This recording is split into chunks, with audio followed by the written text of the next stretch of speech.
안녕하세요. 오늘은 46번 설명해 보겠습니다. 46번은 무효확인 소송에 관한 설명 중에서 취소성에 관한 규정이 준용되는 케이스들을 묻고 있네요. 내려가 보겠습니다. 46번 보시죠. 행정소송법상 취소성에 관한 규정으로 무효확인 소송이 준용되지 않는 것은 단순하게 외우면 되고 바로 골라내야 되겠죠. 근데 어떻게 외울 것이냐라는 문제가 생기는 거잖아요. 자, 보시면 되겠습니다. 준용되는 규정들은 보시면 돼요. 제가 일부러 이렇게 조문의 제목들을 써놨어요. 그럼 준용되지 않는 규정이 중요하겠죠. 준용되지 않는 규정이 뭐냐? 선결 문제죠. 당연하죠. 이건 선결 문제는 취소 소송에 관한 게 아니에요. 선결 문제는 민사소송이잖아요. 민사소송에서 행정, 행정상의 법률 관계가 문제됐을 때 민사법원이 심리할 수 있느냐? 이 문제니까 관련이 없죠. 원고적격은 밑에 보시면 규정 있죠. 35조에.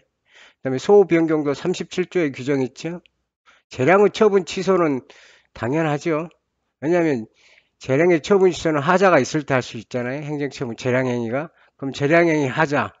일탈 남용이 하자의 정도가 뭐예요? 취소라고 보는 거죠. 그러니까 요거 안 되는 거지. 그 다음에 소송비용 부담 보세요. 그 조문 찾아보시면 어떻게 돼 있어요? 사정 판결하거나, 그죠? 또는 처분을 취소 변경할 때죠. 무효소송은 뭐 할 때예요? 확인할 때죠. 그러니까 적용이 안 되죠. 그러니까 하나씩 하나씩 보시면 돼요. 그러면 제일 중요한 건 뭐가 되겠어요? 준용 안 되는 것 중에 좀 주의해야 될 부분, 수험에 나온다고 생각하는 부분은. 무효 확인 소송의 최대 장점, 취소 소송의 최대 장점 뭐예요? 행정심판 전체. 지금은 많이 약화됐죠. 근데 이게 과거에 뭐라 그랬어요? 84년도에 행정소송 개정할 때 그때 취소 소송은 뭐라 그랬어요? 필수적 행정심판 전체였잖아요. 근데 무효 확인 소송은 적용되지 않았단 말이에요. 그러니까 가장 큰 장점은 뭐예요? 제소기간에 부담이 없다는 거. 그리고 행정심판 전체에 부담이 없다는 거. 그죠? 그다음에 이제 사정 판결. 이건 논란이 있어요. 적용해야 된다, 안 된다라는 논란이 있어요. 그러나 적용되지 않는다는 입장이 다수설과 판례. 그다음에 간접 관계도 논란이 있어요. 그죠? 그러나 현행법상 명문으로 준용되지 준용되는 규정에 포함되어 있지 않기 때문에 소극적 해석에서 준용되지 않는다 이렇게 보는 거예요. 이 네 개만 기억하시면 돼요. 다른 거 기억하실 필요 없어요. 다른 것들은 개, 개념 본질적 한계에서 또는 다른 규정의 대체 규정이 있기 때문에 논란이 안 되죠. 늘 말씀드렸죠. 조문의 문제는 나오면 모르면 틀리고 알면 너무나 쉬운 문제니까 답은 하나라고 몇 개 안 된다 그랬죠. 애우시라고. 적어도 몇 조에 뭐가 있다 정도는 눈으로 애우셔야 돼요. 머릿속에 딱 떠올리셔야 돼요. 1조부터 저 끝조까지 제목의 목차들은 35점 무효하기 원고적격이다. 이 정도까지는 돼야 됩니다. 한 서너 번은 아니고 한 10번 정도 읽어보시죠. 그러면 대충 감이 잡히지 않을까 싶습니다. 혹시 일본 공동소송이죠. 그죠? 15조. 제3자의 재심 청구. 그죠? 사정 판결 이게 답이겠죠. 판례 보시면 보세요. 70년대잖아요.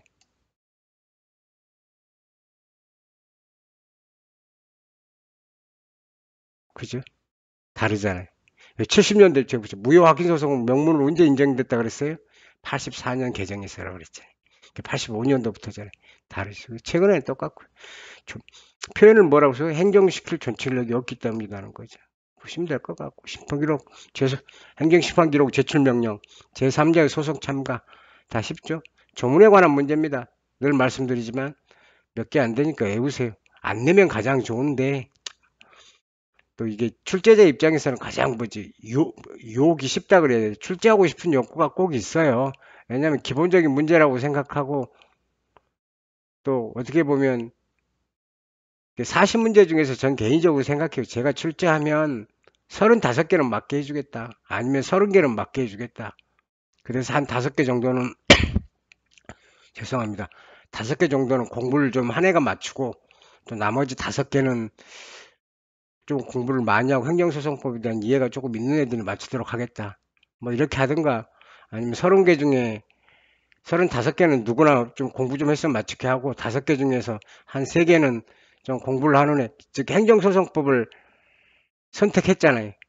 선택 과목이. 그럼 그런 애들이 갖고 있는 의미를 부여해야 될 거고. 또 나는 나머지 두 문제는 행정소송법에서 좀 내가 만점을 마주보 보겠다는 애들을 상대로 하는 그런 식의 난이도 조정이 있을 거라고 생각해요. 그러면 그 기본적인 문제 30개에서 35개 반드시 들어가게 돼 있는 문제들이죠. 규정의 문제는. 유혹이잖아요, 유혹. 여러분들 그렇잖아요. 아, 이걸 틀렸으면 맨날 보는데. 왜냐면 여러분들 비전공자들은 법전 안 찾아보잖아요. 전공자들은 인터넷으로도 안 봐요, 사실은. 판사님들 주로 보실 때 인터넷 안 봐요. 그 법전 제일 두꺼운 거 그거 봐요. 그냥 눈에 익거든. 여러분 영어 사전하고 똑같다고 보시면 돼요. 법전을 옆에다 놓고 뭐 휴대폰으로 보든 뭐 인터넷으로 보든 종이로 보든 늘 가까이 두고 보세요. 자주 읽으세요. 그냥 심심하면 할 것 없다 그럼 조문 생각난다 그러면 읽으세요. 그게 정답이에요. 그러면 조문 간의 관계도 보고 이 조문이 어떻게 이렇게 규정됐냐 이것도 알게 되고 그럼 실력이 늘어요. 그러니까 항상 법조문, 법전은 가까이 두시고 보시기 바랍니다. 오늘 여기서 마치겠습니다.